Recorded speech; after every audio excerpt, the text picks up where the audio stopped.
Allah Subhanahu wa taala berfirman di dalam Al-Qur'anul Karim, wa yakhluqu ma yasha wa yakhtar.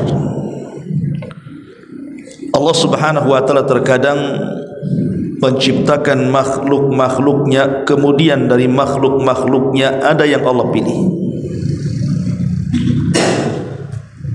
Ketika kita bicara tentang para nabi, maka dari seluruh para nabi dan rasul yang dipilih oleh Allah Subhanahu wa taala sebagai sayyidul anbiya'i wal mursalin adalah rasul kita Muhammad sallallahu alaihi wasallam. Ketika kita bicara soal para malaikat, maka Jibril lah sebagai pemimpin para malaikat.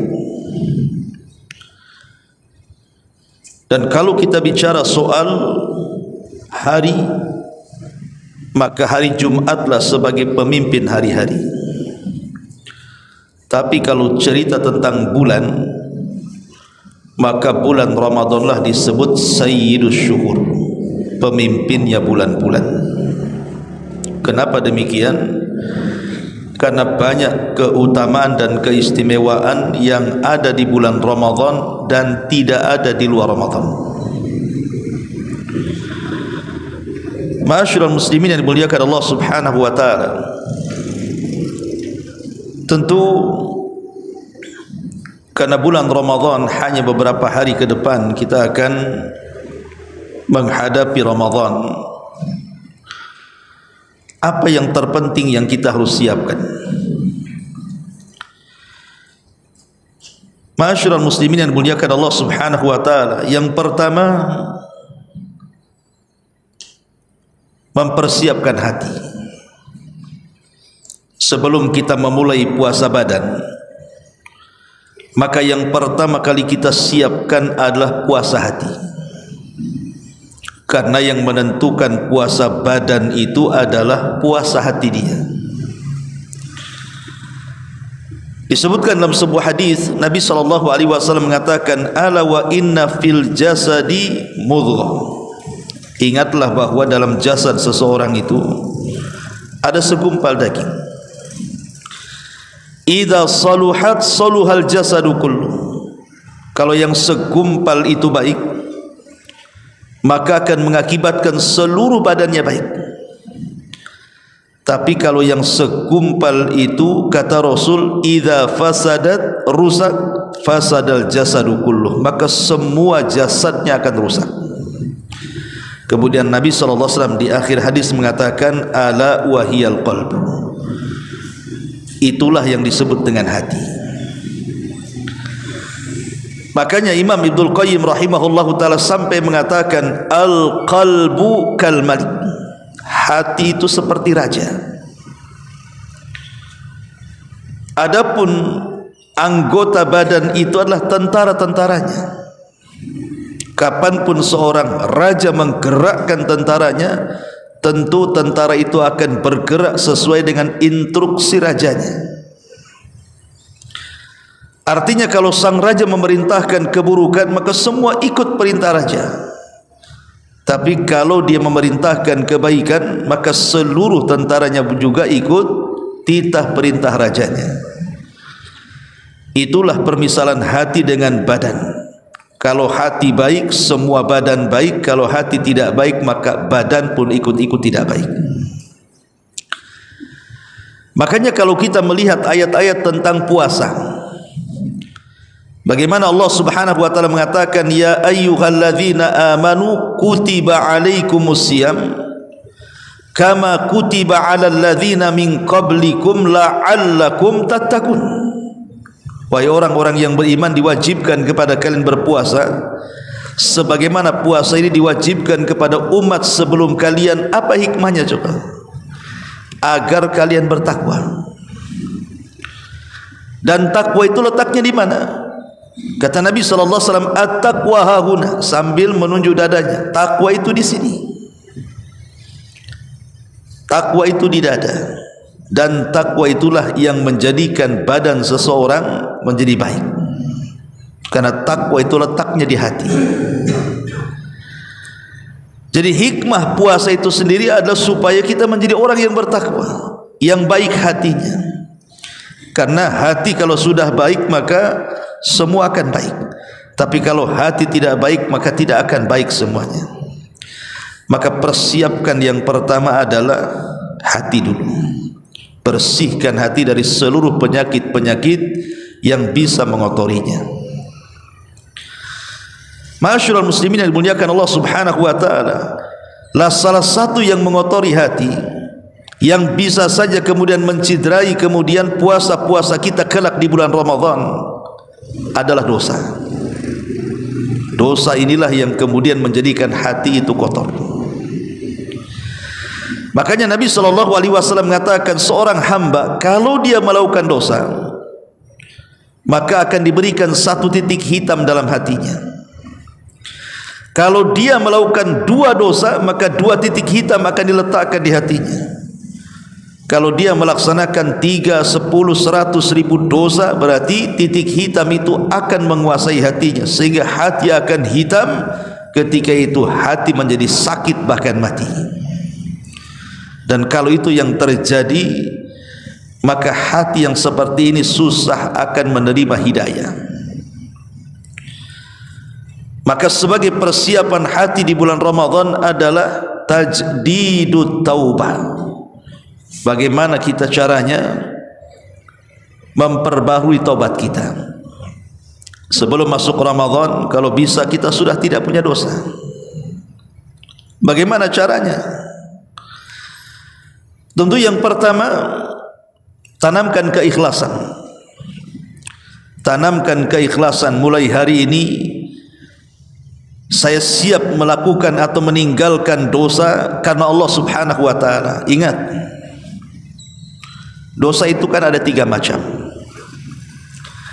Ada yang berkaitan dengan tarkul wajibat atau tarkul ma'murat, meninggalkan hal-hal yang diperintahkan Allah.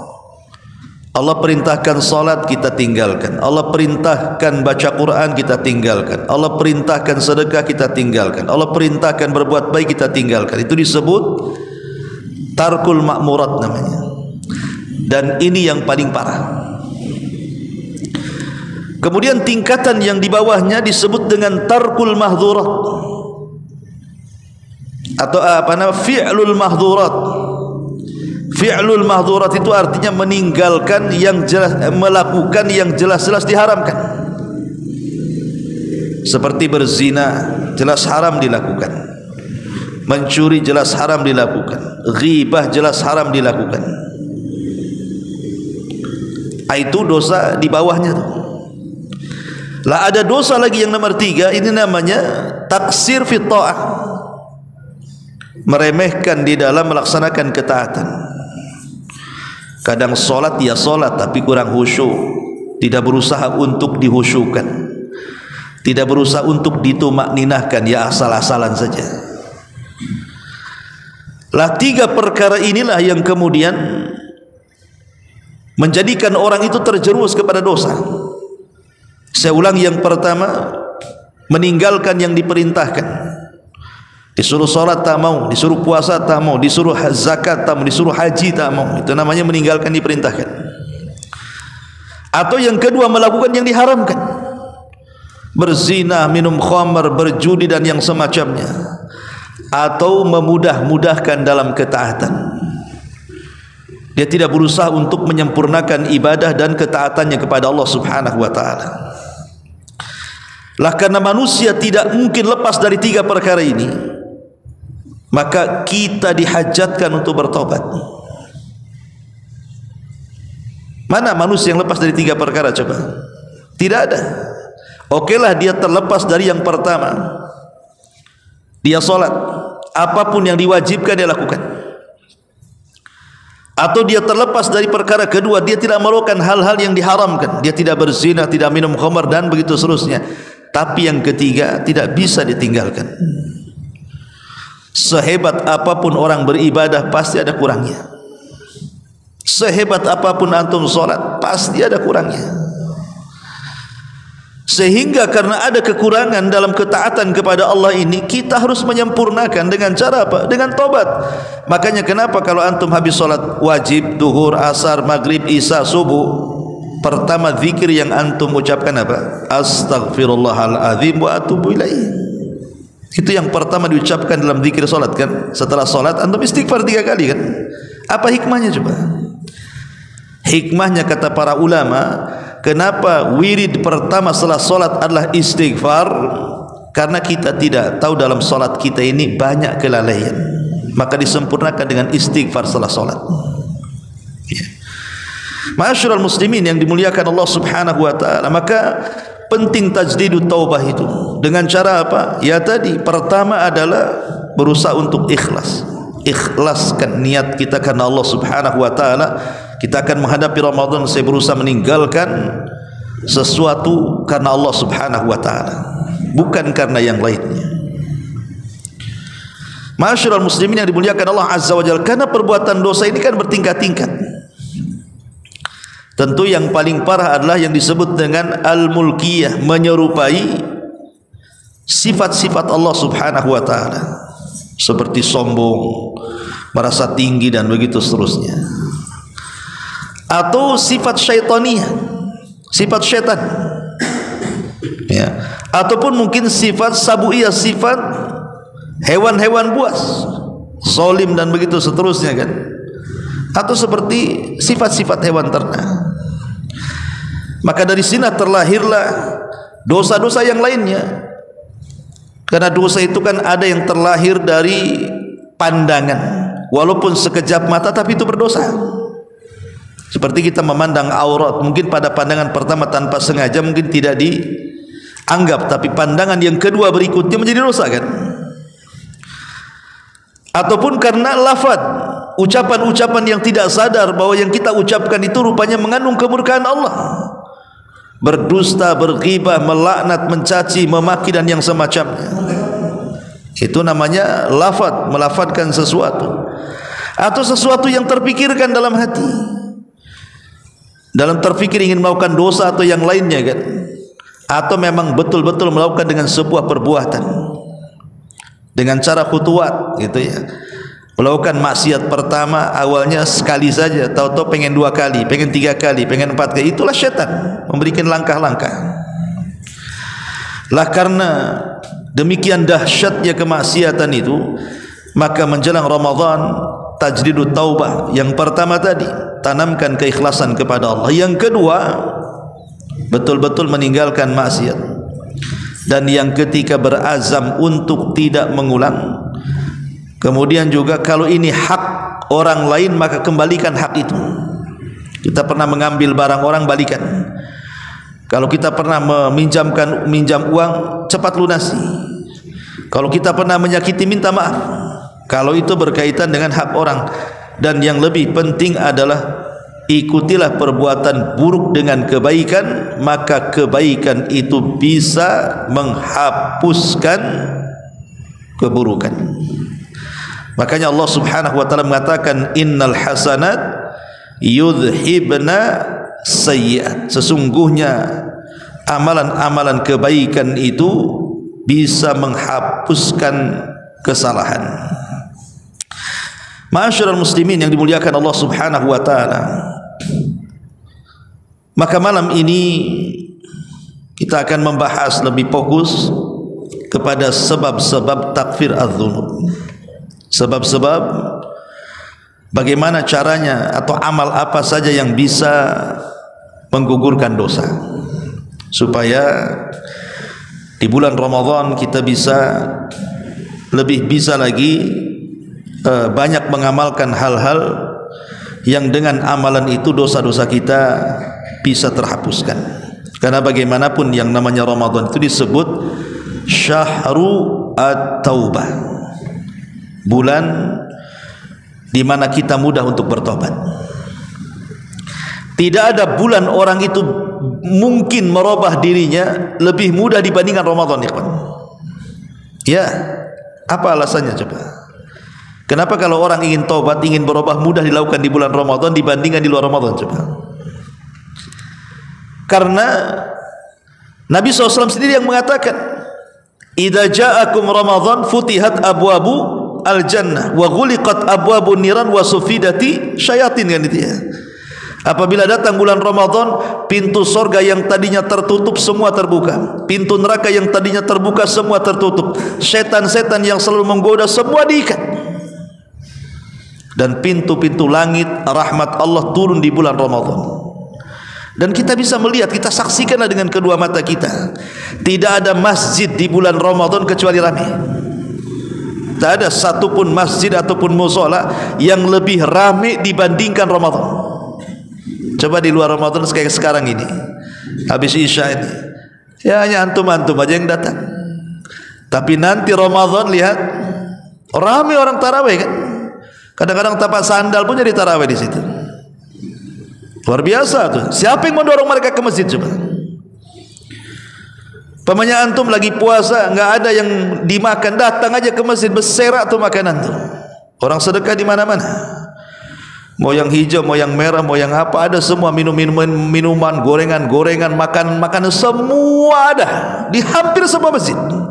Coba siapa yang menggerakkan orang ngasih makanan ke masjid coba? Baca Quran.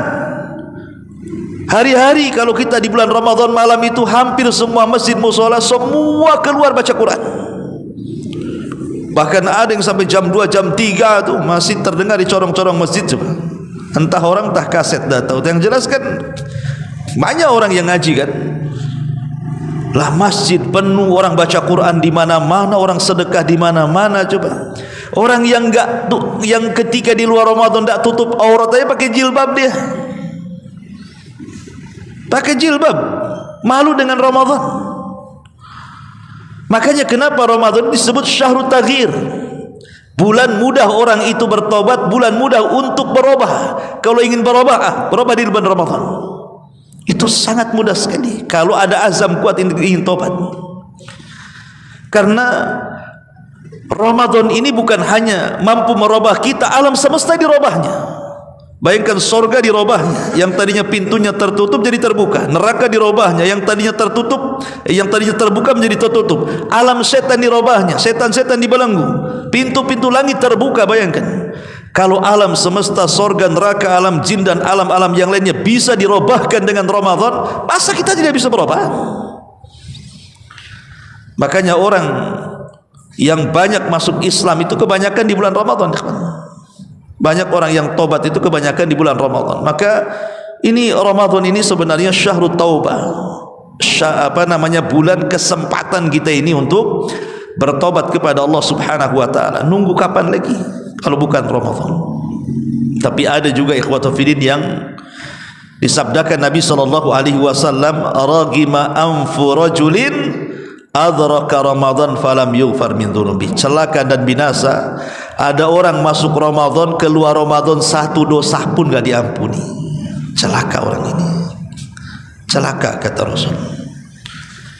Jadi ada orang yang lewat di bulan Ramadan itu enggak ngapa-ngapain itu, sama aja Ramadan dengan luar Ramadan.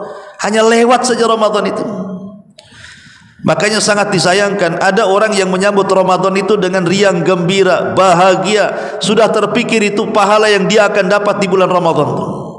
Dengan tarawihnya, dengan puasanya, dengan baca Qur'annya, dengan zikirnya, dengan macam-macam ibadahnya. Tapi ada yang rungsap hatinya di bulan Ramadan itu. Aduh lapar lagi, aduh haus lagi, gak bisa kemana-mana, orang puasa semua, warung-warung tutup semua. Oh stres dia. Ada orang stres menghadapi Ramadan tuh. Orang seperti ini ada nifaknya itu, ada kemunafikan dalam hatinya.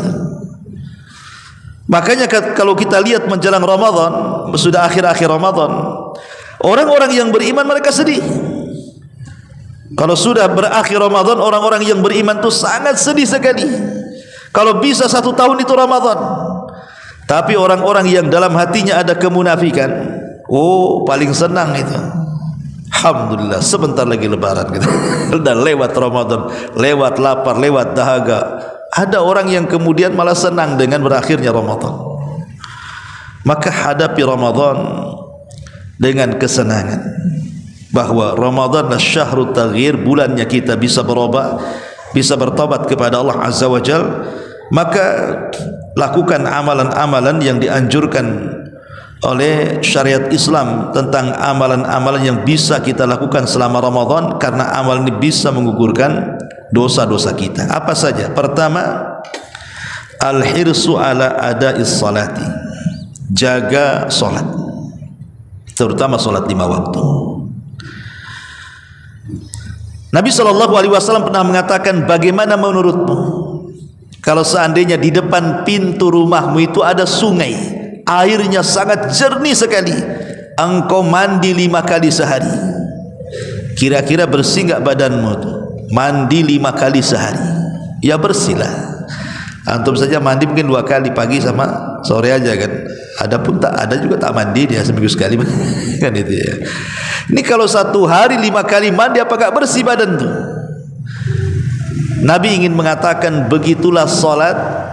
Kalau kita lakukan 5 kali sehari, maka itu sama dengan menggempur dosa 5 kali sehari. Apa enggak bersih itu dosa digempur dengan salat itu? Karena salat itu bisa menggugurkan dosa. Ma'asyiral muslimin yang dimuliakan Allah Subhanahu wa taala. Ini yang pertama. Yang kedua, tajdidul wudu. Perbaharui wudu. Coba sebulan Ramadan itu berusaha kita untuk suci. Batal wudu, wudu lagi. Batal wudu, wudu lagi. Walaupun buta untuk salat, enggak apa-apa kan gitu. Makanya Nabi SAW itu setiap salat pasti dia wudu, walaupun tidak batal. Nabi itu walaupun tidak batal, setiap dia salat pasti wudu. Kenapa? Ingin mengajarkan kepada umatnya tentang tajdidul wudu, memperbaharui wudu itu sunnah hukumnya. Karena salah satu faedahnya adalah, kata Nabi SAW, ala adullukum ala ma yamhullahu bihil khataya wa yarfa'u bihi darajat. Qalu bala ya Rasulullah. Qala an-nabiy sallallahu alaihi wasallam, isbagh al-wudu 'ala al-makari wa kathratul khuta ila al-masajid wa intidharus salati ba'da shalah fadzalikumur ribat. Kata Rasul, maukah ku tunjukkan kepada kalian amalan yang bisa menghapuskan dosa-dosa kalian? Bukan hanya itu saja, Allah angkat pula derajat kalian. Maka salah satunya, kata Nabi sallallahu alaihi wasallam, sempurnakan wudu. Bilal ibn Rabah radhiyallahu anhu adalah sahabat yang dikenal sepanjang hidupnya badannya tetap suci. Dia usahakan untuk suci. Setiap batal wudu, wudu lagi. Setiap batal wudu, wudu lagi. Itu Bilal. Dikenal orang menjaga wudu itu Bilal bin Rabah. Padahal bukan untuk salat, hanya ingin menjaga kesucian saja. Bukan hanya sampai di situ, dia pun melaksanakan 2 rakaat wudu. Jadi bukan hanya wudu, dia lakukan juga sunnah wudunya, salat 2 rakaat. Itu kebiasaan Bilal bin Rabah itu.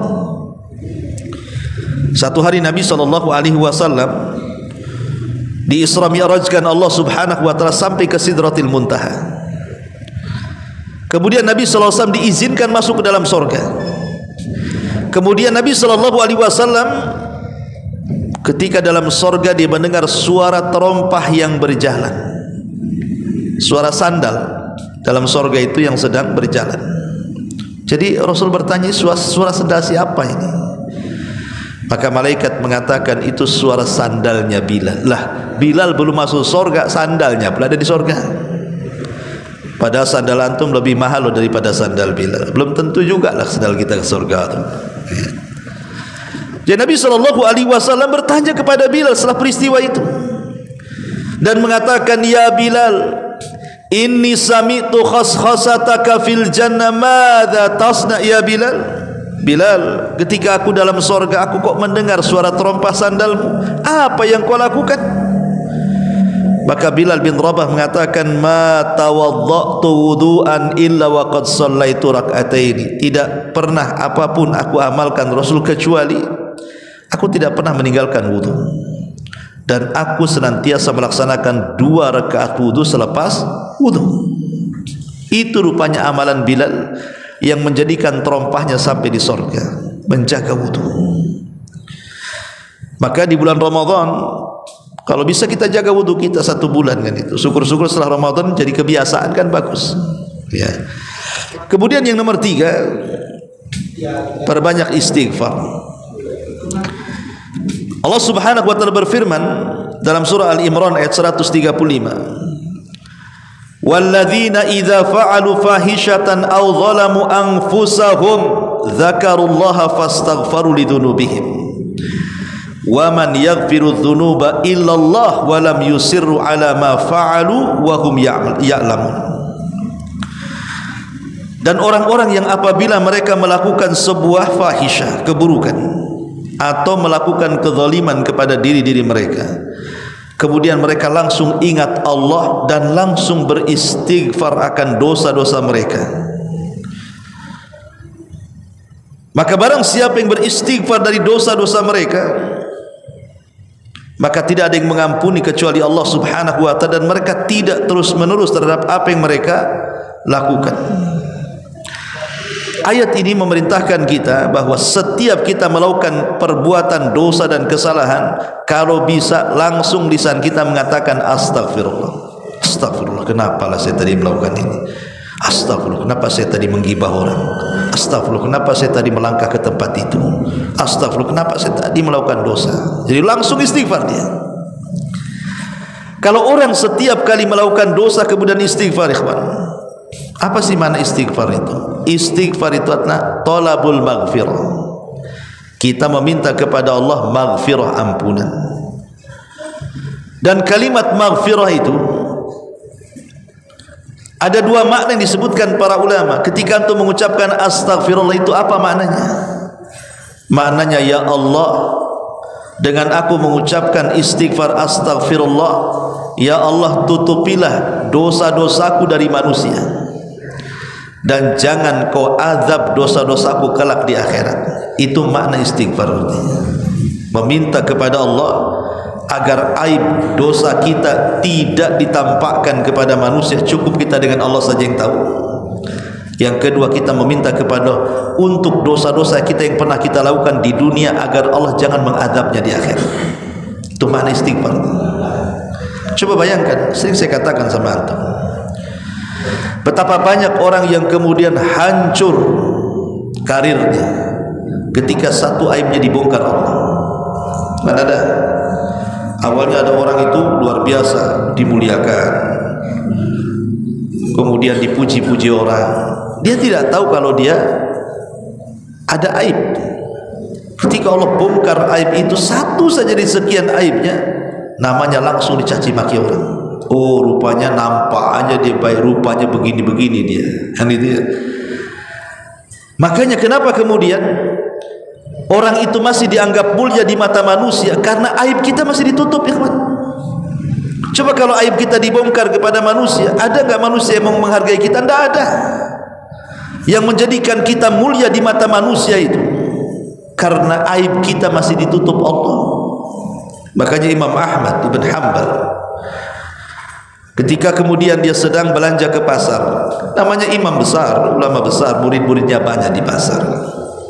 Ketika sudah nampak Imam Ahmad bawa barang-barang, zaman dulu kan yang belanja laki-laki, ya perempuan di rumah kan itu, termasuk Imam Ahmad belanja ke pasar.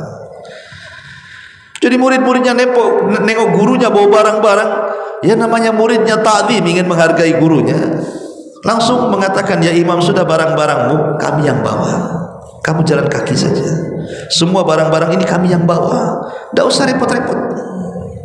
Apa kata Imam Ahmad? Kalian memuliakan aku itu karena kalian tidak tahu saja aibku, katanya. Kalau seandainya kalian tahu aibku, saya yakin bukan barangku yang ku angkat, tapi kalian akan mengangkat pasir dan meletakkan di kepalaku, katanya. Tawadhu'nya Imam Ahmad. Tapi memang benar.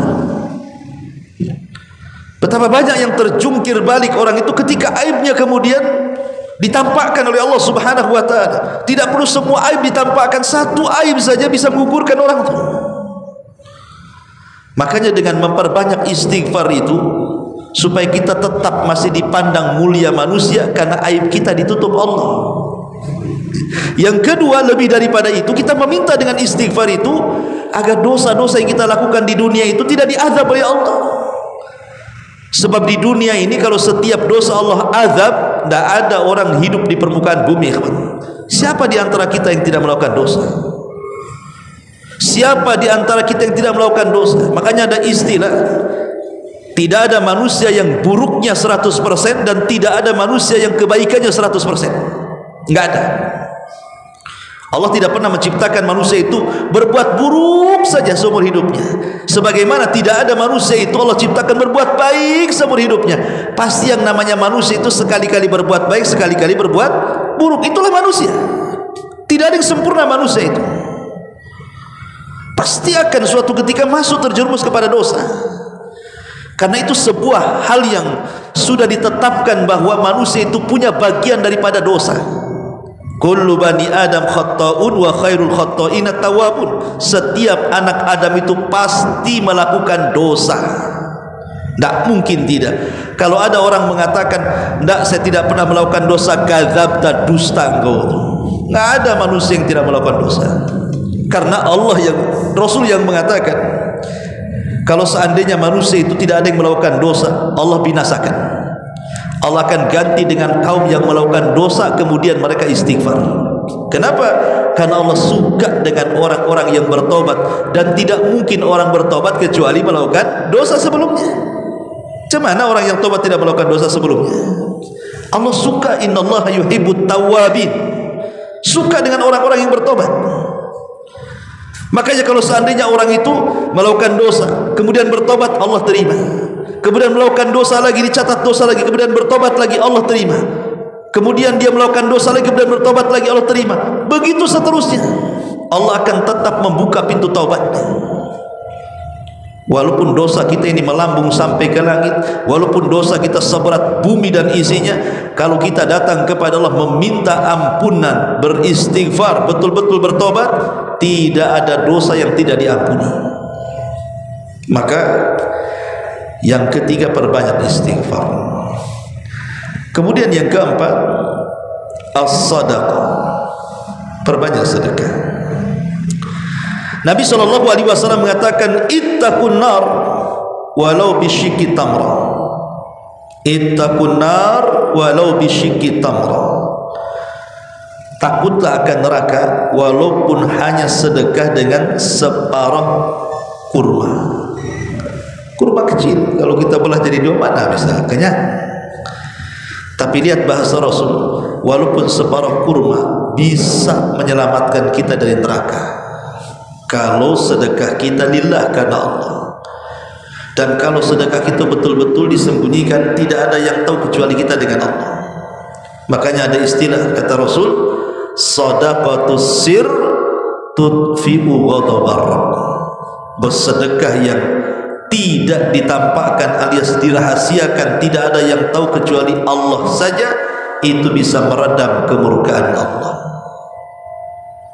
Seandainya Allah takdirkan dalam catatannya, mungkin kita ini karena banyak melakukan dosa, harusnya mungkin kita ini diberikan ujian karena dosa kita. Entah diberikan penyakit, entah kemudian harusnya dia kecelakaan, entah harusnya mungkin dibangkrutkan usahanya, entah harusnya dia itu berantakan kehidupannya. Boleh jadi karena dosa yang dilakukannya. Tapi bisa ditolong itu semua dengan sedekah. Akhirnya Allah tidak jadi turunkan tuh balanya, Allah tidak jadikan turunkan ujiannya, bencananya. Kenapa? Karena melihat ada orang yang sedekah diam-diam, yang tidak ada yang tahu kecuali dia dengan Allah Subhanahu wa taala. Itu yang disebut shadaqatus sir tudfi'u ghadabar rabb. Sedekah yang sifatnya diam-diam, tidak ada yang tahu kecuali kita dengan Allah, itu bisa meredamkan kemurkaan Allah Subhanahu wa taala. Ma'asyiral muslimin yang dimuliakan Allah Subhanahu wa taala, sedekah ini bisa menggugurkan dosa. Dalam sebuah hadis Nabi sallallahu alaihi wasallam mengatakan, as-salatu nurun, salat itu cahaya. Was-siyamu junnatun, dan puasa itu tameng antara kita dengan neraka. Was-sadaqatu tudfi'ul khati'ah kama yudfi'ul ma'un nar, dan sedekah itu bisa memadamkan keburukan sebagaimana air bisa memadamkan api.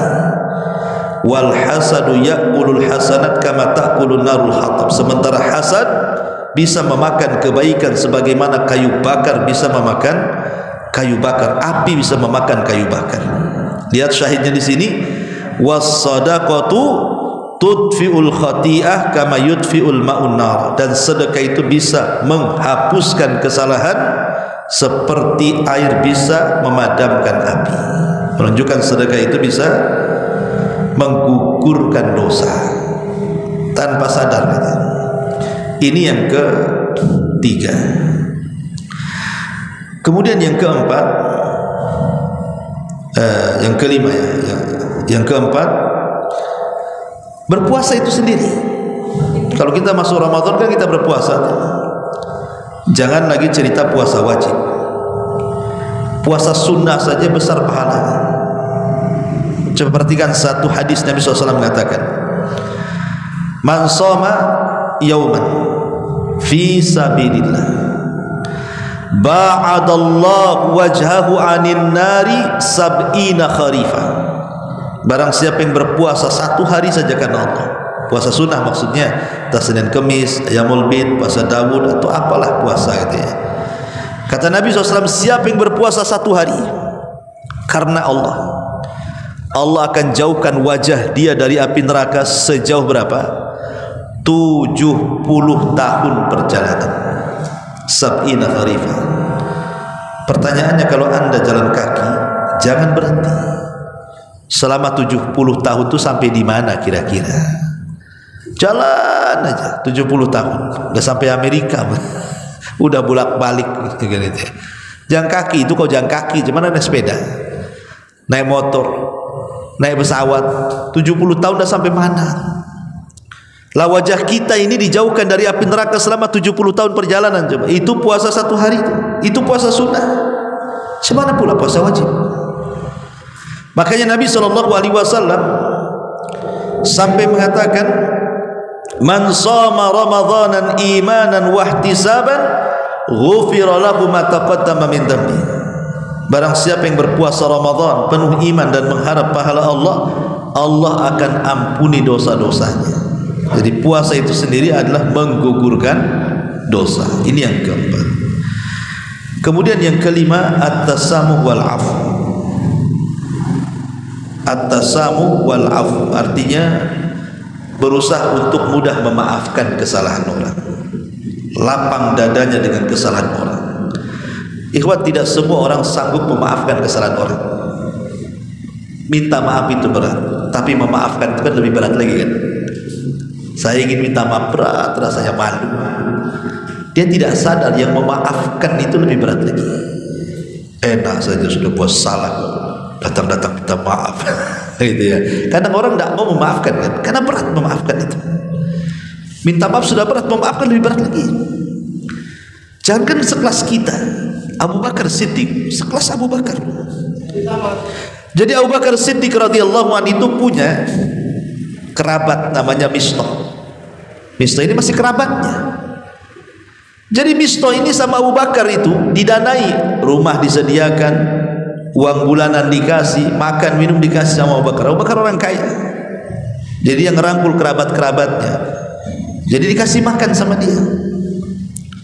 Satu hari dalam peristiwa hadisul ifki namanya, ketika Ummul Mukminin Aisyah radhiyallahu anha dituduh oleh tokoh munafik dan orang-orang munafik Madinah berzina dengan seorang sahabat namanya Safwan ibn Mu'attil. Akhirnya kemudian isu ini menggelinding di kota Madinah. Banyak terpengaruh. Oh iya, jangan-jangan Aisyah selingkuh dengan Safwan ibn Mu'attil. Karena waktu itu selama 1 bulan tidak turun wahyu. Tidak turun wahyu untuk menyatakan bahwa Aisyah ini terbebas dari tuduhan. Kalau turun wahyu kan selesai masalahnya kan. Tidak turun wahyu. Baru setelah lewat 1 bulan turun wahyu. Turun surah An-Nur ayat 1 sampai 9 menyatakan bahwa Aisyah suci, bersih, tidak pernah melakukan berzina. Bahwa tuduhan itu kepada Aisyah berzina dilontarkan orang-orang munafik. Lah salah satu yang terpengaruh dengan orang munafik adalah kerabatnya Abu Bakar namanya Mistah. Ikut-ikut pula dia di situ dalam fitnah. Jadi ketika turun ayat pembebasan Aisyah dari tuduhan berzina itu, Abu Bakar sakit hati dengan siapa? Mistah. Aku kasih rumah, aku kasih makan, aku kasih apa, tentu ikut nuduh pula anak saya. Apa gak sakit hati itu kan gitu ya?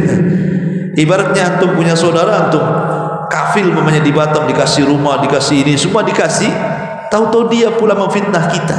Apa enggak sakit hati kita? Boleh jadi kita kejam sama dia kan. Dah kalau gitu saya ambil lagi rumahnya, pergi kau dari sini, kan begitu. Itu yang dirasakan Abu Bakar kepada Mistah. Dia berjanji untuk tidak memberikan nafkah lagi sama Mistah. Kenapa? Karena dia satu di antara sekian orang yang ikut menuduh anaknya. Tapi turun ayat kepada Abu Bakar menegur. Bukankah ketika sebelum terjadi tuduhan-tuduhan kepada Aisyah, tujuan engkau memberikan sedekah kepada Mistah itu supaya apa? Supaya mendapatkan surga, supaya Allah ampuni dosa-dosanya. Maka Abu Bakar, ya, maka tidak boleh orang yang diberikan keleluasaan rezeki bersumpah untuk tidak memberikan nafkah kepada orang-orang yang berhajat.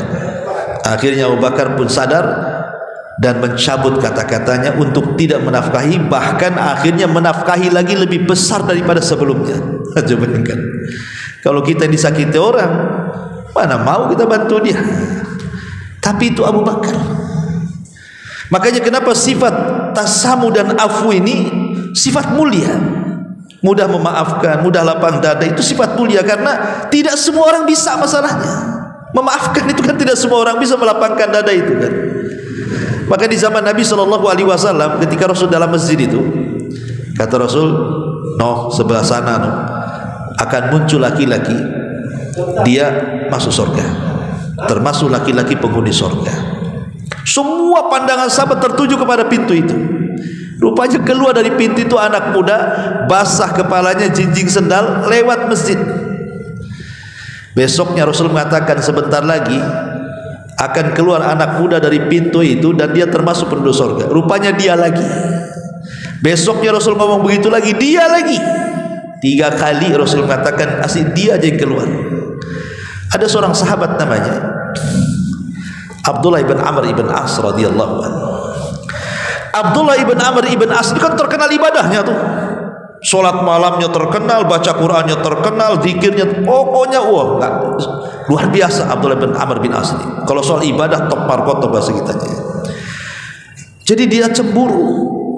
Begitu sahabat itu, kalau melihat ada orang yang lebih tinggi ibadahnya, mereka cemburu ingin meniru. Jadi Abdullah bin Amr ibn As ini penasaran. Banyak para sahabat yang dikenal solatnya, dikenal puasanya, dikenal ibadahnya. Kenapa Rasul tidak menunjuk orang-orang itu? Kenapa orang itu yang ditunjuk? Termasuk penduduk surga. Jadi Abdullah bin Amr ini ingin menelisik amalan apa dia sehingga Rasul mengatakan dia termasuk penduduk surga. Pura-pura lah bertamu Abdullah bin Amr bin As ini selama 3 hari. Tapi dia kecewa ketika sudah bertamu nginep di rumah anak muda itu. Tak nampak pula amalan anak muda itu lebih hebat dibandingkan dia dan dibandingkan para sahabat. Biasa-biasa saja sholatnya, biasa-biasa saja baca Qur'annya, tak ada yang istimewa. Bahkan sahabat yang lain jauh yang lebih istimewa, lebih banyak. Jadi kecewalah Abdullah bin Amr ini tidak mendapatkan apa yang dikehendaki. Maunya kan dia bertamu itu maksudnya ngintip, mungkin dia tidak punya ibadah seperti dia mau ditiru gitu maksudnya. Tapi rupanya biasa-biasa saja ibadahnya.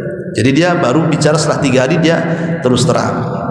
Kesini saya itu sebenarnya tidak ada masalah dengan keluarga. Karena saya mendengar Rasul bahwa kau termasuk penduduk surga. Saya pikir kamu punya amalan khusus, saya ingin tiru. Rupanya sama saja katanya kan.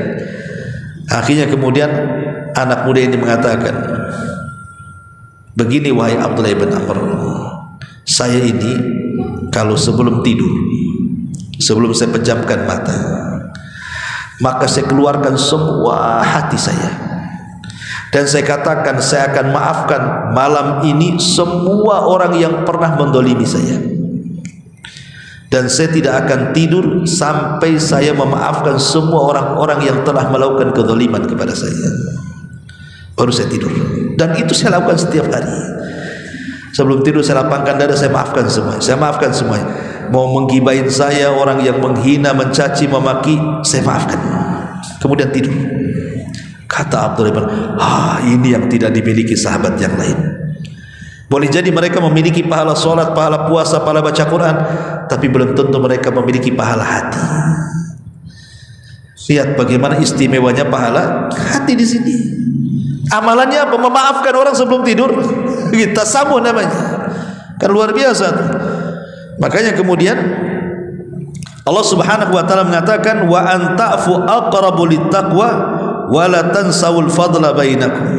Dan kalau seandainya engkau lebih mampu memaafkan, itu lebih dekat dengan ketakwaan. Dan Allah mengatakan dalam surah Al-Imran 133 sampai 134, wasari'u ila magfirati min rabbikum wa jannatin arduha as-samawati wal ardu uiddat lil muttaqin alladzina yunfiquna fis sarra'i wadh dharra'i wal kadhimina al ghaidha wal 'afina 'anil nas wallahu yuhibbul muhsinin.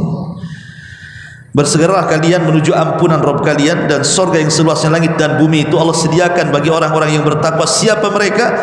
Orang-orang yang berinfak dengan infak baik terang dalam kondisi senang ataupun susah, dan orang yang menyembunyikan kemarahan, dan orang yang mudah memaafkan.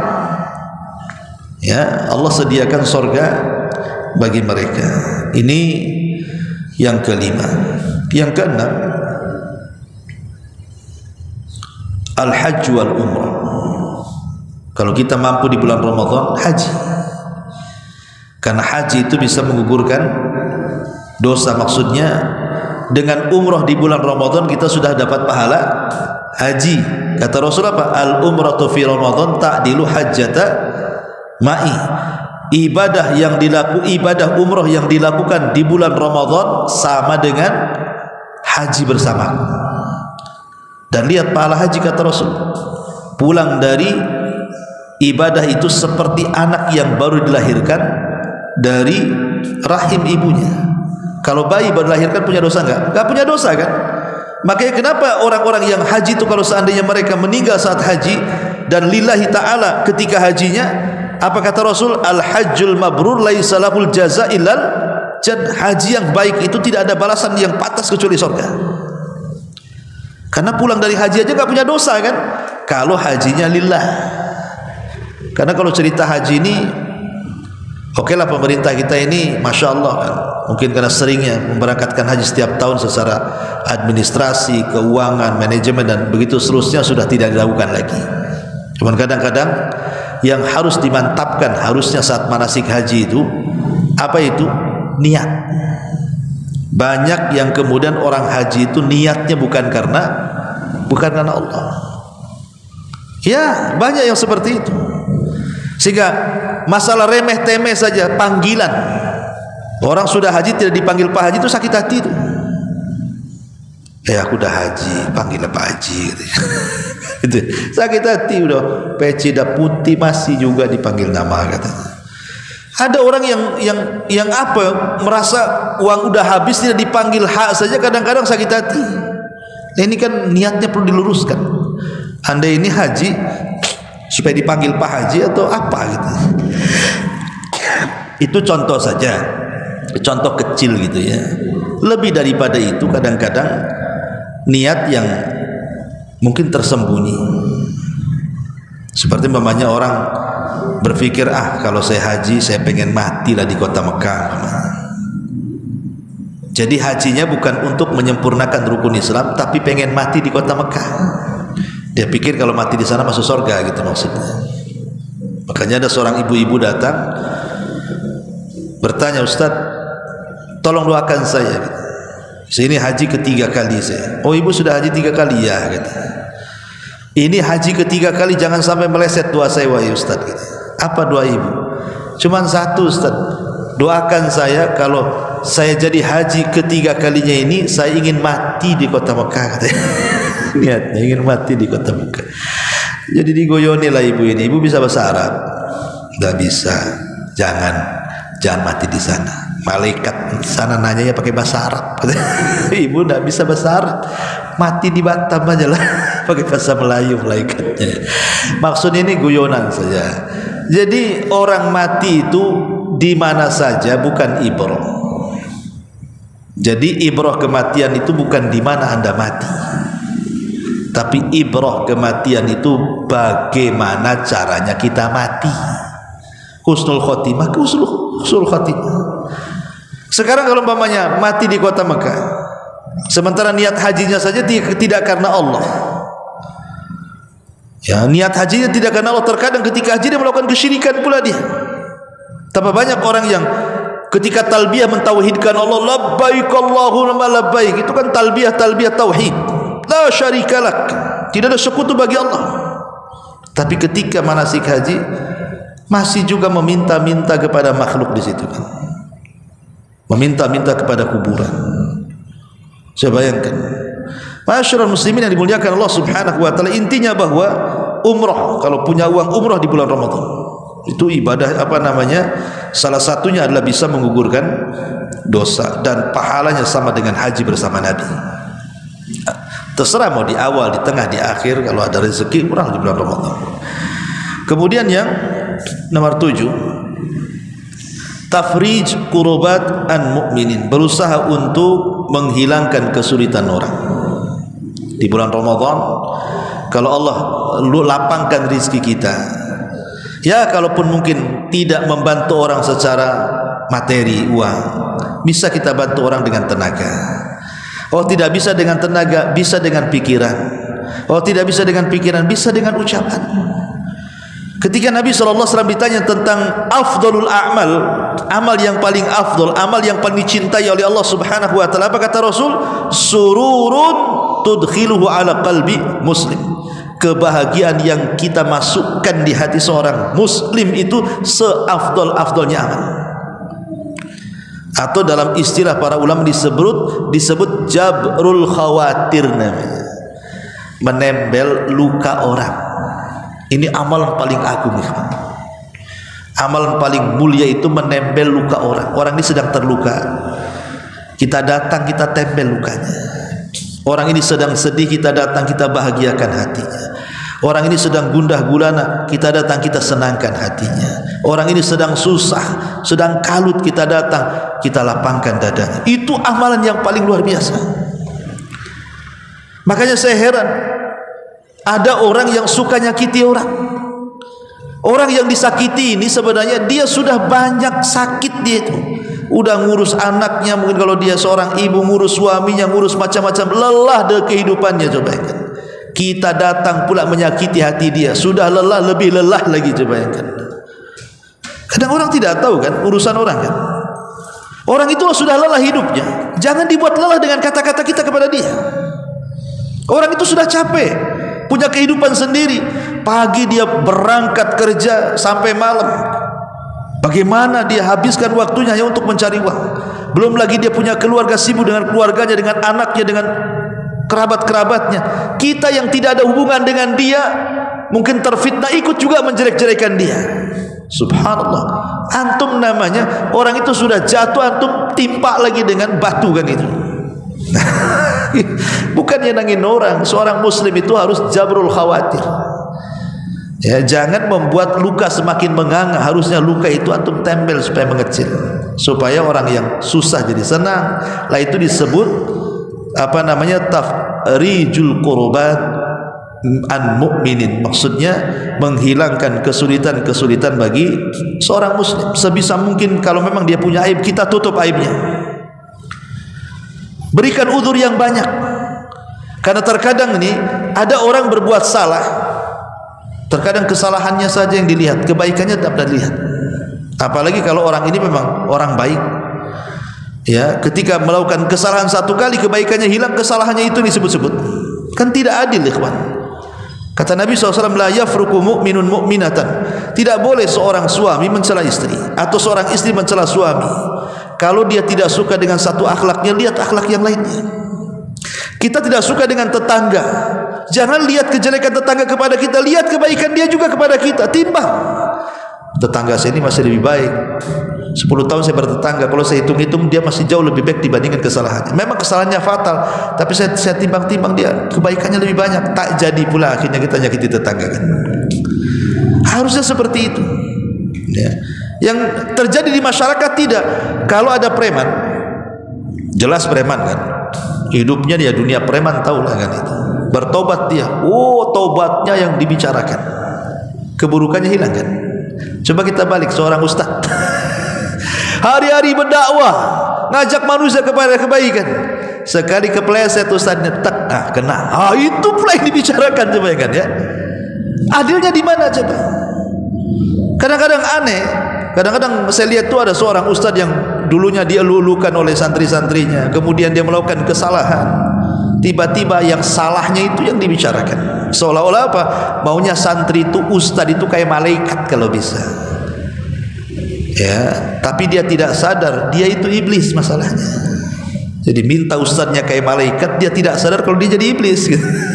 Kan repot jadinya kan. Ma'asyiral muslimin yang dimuliakan Allah Subhanahu wa taala. Kemudian juga yang nomor 8, as-sabru 'ala syada'id.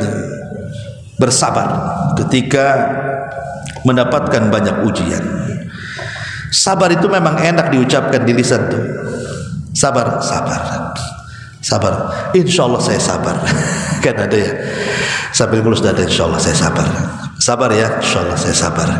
Iya, banyak orang ngomong begitu. Tapi ingat ikhwatu fiddin, kebanyakan orang yang mengucapkan sabar itu sama dengan orang yang mengucapkan ikhlas. Ikhlas enggak? Ikhlas katanya. Dia teriak. Udah enggak ada orang yang gerutu dia. Gitu ya. Memang kalimat-kalimat seperti ini, sabar, ikhlas, tawakal, mudah di lisan. Tapi dalam aplikasi perbuatan itu sulit sekali. Harus dilatih kesabaran itu. Jangankan kita sekelas Nabi, sesak dadanya. Ketika kemudian orang-orang kafir mulai mendustakannya, makanya Allah mengatakan, qad na'lamu annaka yadhiku sadruka bima yaqulun. Kami tahu engkau wahai Muhammad, kau sesak dadanya gara-gara ucapan mereka. Nabi aja bisa sesak dadanya kan.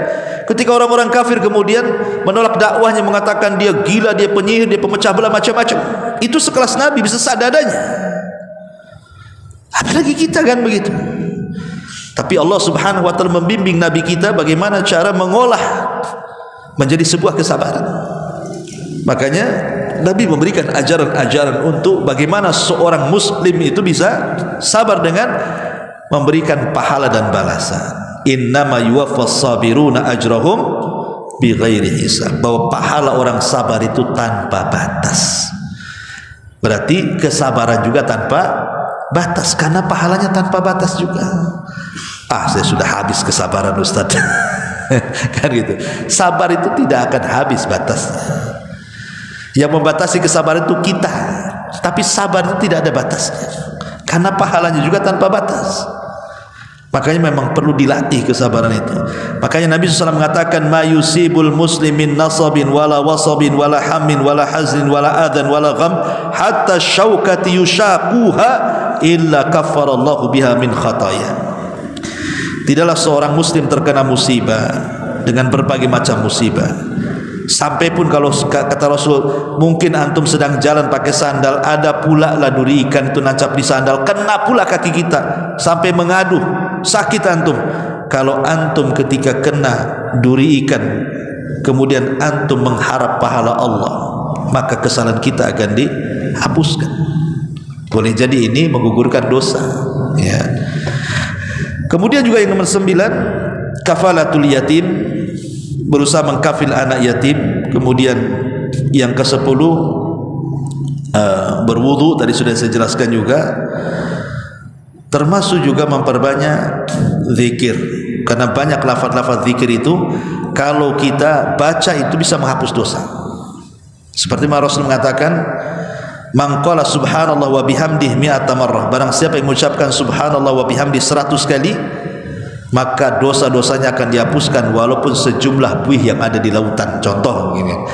Jadi zikir ini kalau kita baca, kan zikir ini kan macam-macam ya kan. Ada zikir sebelum tidur, setelah tidur, sebelum sholat, setelah sholat, macam-macam zikir ini. Kalau kita amalkan zikir-zikir itu, maka kita akan mendapatkan 5 keistimewaan. Karena zikir itu lebih baik daripada 5 perkara ini. Pertama, amalan terbaik. Yang kedua, bisa membersihkan hati. Yang ketiga, bisa mengangkat derajat. Yang keempat, lebih baik daripada infak emas dan perak. Dan yang kelima, lebih baik daripada kita berjihad, kita dibunuh atau membunuh. Apa kata Rasul? Maukah kuhabarkan kepada kalian amalan yang paling baik, bisa membersihkan hati kalian, mengangkat derajat kalian, lebih baik daripada infak emas dan perak, dan lebih baik daripada jihad sehingga engkau membunuh musuh atau dibunuh musuh. Sahabat bertanya, apa itu Rasul? Amalan sehebat itu apa wahai Rasul? Maka Nabi SAW mengatakan, zikrullahi azza wa jal, berzikirlah kepada Allah subhanahu wa ta'ala. Wallahu a'lam bishawab. Ini hanya nasihat umum saja. Ya, saya juga afwan dari menggunakan persiapan tadi, asal datang benar. Tadi hujan deras di sini, saya pikir tak datang kan itu. Jadi kitabnya pun tadi tidak sempat terbawa. Mudah-mudahan ada manfaatnya, dan mudah-mudahan sebentar lagi kita menyongsong bulan Ramadan.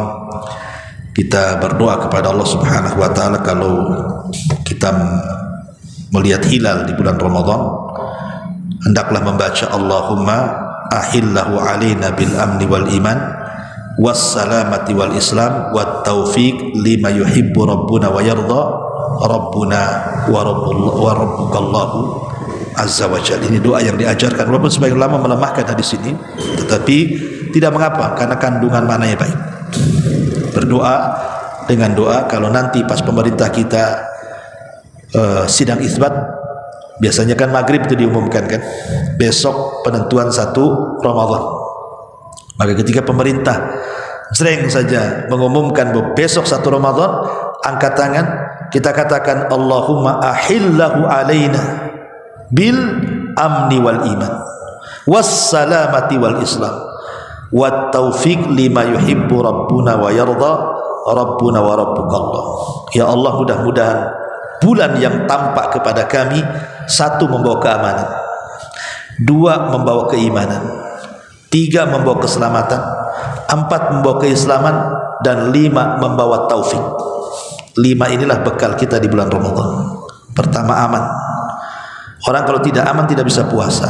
Lihat saudara kita di Palestina, nggak aman. Jangankan Ramadan, di luar Ramadan aja puasa mereka nggak ada yang dimakan karena nggak aman. Alhamdulillah kita aman. Yang kedua, iman. Iman itu yang menggerakkan badan. Kalau iman sudah menghujam dalam hati, kenapa tuh sampai di sini duduk ngaji di depan saya? Karena iman yang menggerakkan. Kenapa tadi sholat isya? Siapa yang menggerakkan untuk sholat isya? Iman yang menggerakkan. Maka kita minta iman itu menggerakkan supaya kita banyak ibadah di bulan Ramadan. Yang ketiga, selamat. Betapa banyak orang yang sakit akhirnya susah ibadah karena nggak selamat badannya kan, nggak selamat, banyak rintangan, banyak macam-macam musibah, nggak selamat. Minta keselamatan. Kemudian yang keempat, minta Islam. Jangan sampai kemudian di bulan Ramadan justru kita bukan tingkah lakunya bukan seorang muslim, tidak ada menampakkan syariat Islam sama sekali di bulan Ramadan itu. Ya, kemudian yang terakhir, taufik, dan inilah yang paling penting. Taufik itu artinya hidayah yang hanya Allah berikan. Tidak ada yang bisa meraih hidayah itu kecuali Allah yang menghibahkan. Minta taufik. Ya, memang hidayah itu ada 2, ada hidayatul irsyad. Kita mengajak manusia kepada kebaikan itu hidayah irsyad namanya. Tapi menyadarkan orang itu Allah yang punya kuasa. Kita hanya menyampaikan saja. Lah, taufik itu penting. Karena taufik itulah yang mengantarkan keselamatan dunia kita dan akhirat kita.